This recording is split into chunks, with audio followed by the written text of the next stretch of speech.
All right, let's dive into the world of 50 Cent. His book, Hustle Harder, Hustle Smarter. You guys requested this one. So you probably know him for his music, but this book, it's like a blueprint. From Southside Queens to global stardom. And not just once, he did it twice. First, music, then TV production. This isn't just the typical rags to riches. It's about resilience, adapting, and using everything you go through to hustle harder and smarter. He talks about his childhood, tough, losing his mom when he was 8, in the drug game by 12. But even then, he loved hip-hop. It was an outlet, for his ambition, his creativity. And then getting shot 9 times. 9 times? He came back stronger, even more determined. Most people would have given up, right? But he used that experience, that brush with death, to fuel his drive. Then, Get Rich or Die Trying. All right, one of the best-selling debut albums ever. Talk about turning a negative into a positive. By 30, a global icon. But it doesn't stop there. He had setbacks, lawsuits, the music industry changing, personal losses. But he reinvented himself. Went into TV production. Created Power, a huge hit. A force to be reckoned with in a whole new world. This book is like a masterclass, packed with lessons. And he's real, sharing mistakes, vulnerabilities, wisdom. From his incredible life, one of the biggest things is fearlessness. He doesn't just talk about it, he lives it. He says fear is like a compass. It points to where you need to grow. So instead of backing away, he leans in. Challenges or opportunities, He even looked for tough situations. Hey, testing himself, pushing his limits. He doesn't pretend to be invincible. He's been through a lot. But he learned to channel fear. Use it as energy to face problems head on. He says this fearlessness, it helped him build his crew. A loyal team always had his back. Discipline and loyalty, especially when success hits. Easy to get caught up in the hype. But 50 Cent, he knew a solid foundation was key. He tells a story about stopping a fight in his own crew, making it clear, a united front, that's non-negotiable. Think about that, your work team, family, friends. A strong team is built on trust, accountability. You got to rely on each other, working towards the same goals. And goals, he's big on knowing your value, even when others don't. He tells this amazing story about turning down a record deal with J Records. Seemed like a dream, right? Huge opportunity. But he had gut feeling. Held out, bet on himself. Ended up signing with Eminem's Shady Records. And that launched Dean even higher. Takes guts, walking away from something good on paper. Because it doesn't fit your vision. Sometimes the best deals are the ones you don't make. Another thing, evolve or die. Adaptation, learning, changing with the times. He took his street smarts, boop, boop, boop, boop, that hustle from Southside Queens, boop, boop, boop, boop, and applied it to the corporate world. Staying ahead of the curve, man, no matter what you do. Keep learning, upgrading your skills, refining your approach. If you want to stay relevant, competitive. 50 Cent, he's a master of perception. Uses people's preconceived notions to his advantage. He tells the story about Oprah Winfrey. Flipped a potentially negative encounter into a positive one. Navigating public opinion, controlling the narrative. Now this guy, he's a strategic competitor, but he chooses his battles. And when he competes, he goes all in. He gives this example, positioning Power against Game of Thrones instead of Empire. Yeah. He saw the bigger picture, knew that competing with a giant like Game of Thrones, that's great, would bring more attention, bigger impact, even if it meant a tougher opponent. It's about strategy, understanding your field, OCHA, and choosing battles that amplify your impact. But it's not all about conquering industries and money. 50 Cent, he emphasizes giving back too. Talks about his journey, starting with an experience in Nigeria. He saw extreme poverty. It was a wake-up call. Inspired him to do more charity work. He partnered with organizations like the World Food Program, fighting global hunger. And he promotes conscious capitalism, businesses integrating giving back into their values. Success, it's not just about personal gain. It's about making a positive impact. And it doesn't have to be these huge donations.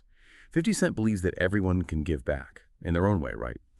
Volunteering, mentoring, or even just being aware of the choices you make as a consumer. We're all connected. Even small actions can make a difference. Okay, so let's talk about how 50 Cent tackles challenges. He's big on discipline, not just in business, but in life. He talks about a diet, strict fitness routine too, cuts out carbs, processed foods, focuses on whole foods, veggies, works out no matter how busy he is, even has a gym in his apartment, no excuses. But it's more than just physical fitness. He talks about a hustler's mentality, always being on, looking for opportunities, turning setbacks into fuel, never getting complacent. He compares it to like Puff Daddy, Jay-Z, Steve Jobs. They all have that drive, that fire to reach their goals no matter what. And teams, 50 Cent, he's all about the right people, loyalty, trust, but also discipline, shared purpose. He tells his story, a concert with Nas. Nas's crew starts fighting, shuts down the whole show. A team strength, it comes from unity, not egos. Got to handle problems quickly, decisively. Negativity spreads. Address issues head on before they ruin your success. He even uses Tekashi 6ix9ine as an example. The rapper surrounded himself with gangsters, trying to boost his street cred. Backfired, they saw him as a target. A cautionary tale, right? Build a real team, not a facade. And he's not just talking about yes men either. He gets that a good team needs diversity, different skills, personalities that complement each other. Tells the story about one of his crew members, terrified of confrontation, wouldn't fight. Instead of punishing him, 50 Cent realized the guy had other strengths, other things to contribute. It's a leadership lesson. Not everyone has to be a fighter, different types of players. The leader's job, recognize and use those strengths. He also talks about his relationship with his manager, Chris Lighty, a true confidant, instrumental in his success. It's crucial, finding people you trust, people who get your vision, have your back. Strong relationships in business and life. And with those relationships, you need clear communication. Expectations, too. He shares this anecdote. An associate trying to overcharge him after he made it big. Shows that even with close relationships, you got to formalize things. Put it in writing. Avoid misunderstandings, conflicts later on. 50 Cent also talks about adapting your approach as you climb higher. What works on the street might not work in the boardroom. He admits he had to change his style, learning to navigate disagreements, negotiate strategically, instead of always going for confrontation. You got to evolve your mindset, behavior. As your environment changes, can't be stuck in the old ways if you want to succeed in new places. And look, nobody's perfect, right? Even 50 Cent, he's open about his mistakes, like his falling out with some of his G-Unit crew. You want them to be bosses too, to have that same success. But it didn't really work out. He thinks about his role in it. Like, did he push them too fast? Without the right guidance, support. Even with good intentions, things don't always go to plan. Sometimes you got to accept things you can't control. That brings us to, recognizing the writing on the wall. That feeling when you sense things are going south. 50 Cent gives examples. Blockbuster, not adapting to streaming. BlackBerry, sticking with outdated tech. Got to assess your position, see the changes coming, and be ready to pivot, stay ahead. He even shares his own writing on the wall moment, realizing he needed to move beyond music. The industry was changing, but he didn't dwell on it. He embraced the change, went into TV production. It's like a call to action for all of us. Be proactive, see opportunities, have the guts to make big moves, and a big part of that is learning, expanding your mind. 50 Cent talks about his friend, Robert Greene, the guy who wrote the 48 Laws of Power. Surrounding yourself with people who challenge you. Broaden your views, help you grow. We should all look for those relationships. Mentors, peers that push us to think differently, to level up, And that connects to his idea about perception, controlling how you present yourself. He knows people judge on appearances, clothes, your car, even your watch. He's not criticizing it, just saying it's reality. People make quick judgments, and you can manage those perceptions. Project Confidence, self-assuredness.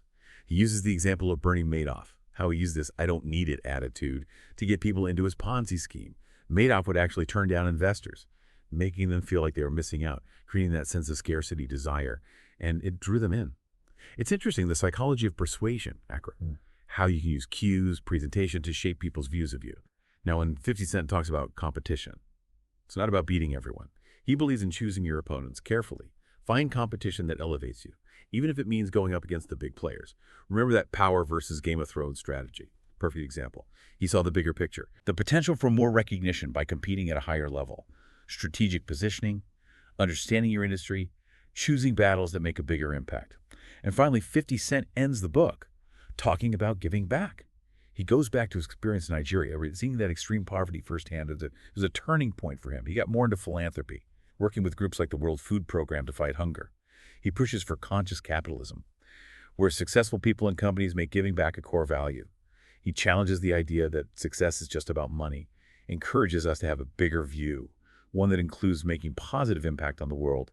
He shares stories about his own efforts, supporting programs for kids, restoring parks in his hometown. Giving back, it's not just about writing checks. It's about investing in communities, creating opportunities, leaving a good legacy behind. So there you have it, your deep dive into the mind of 50 Cent. His book, Hustle Harder, Hustle Smarter, is raw, unfiltered. His journey, struggles, triumphs, and the lessons he's learned. He doesn't sugarcoat anything, and he's generous with his insights. Embrace fearlessness, hustle smarter, always evolve. It's not just about getting rich. It's about using your experience, your drive, your smarts, to create a life that means something, a life that makes an impact. It's a reminder that success is a journey. Keep pushing yourself, learning, and making a difference. That's 50 Cent's message. That's our deep dive for today.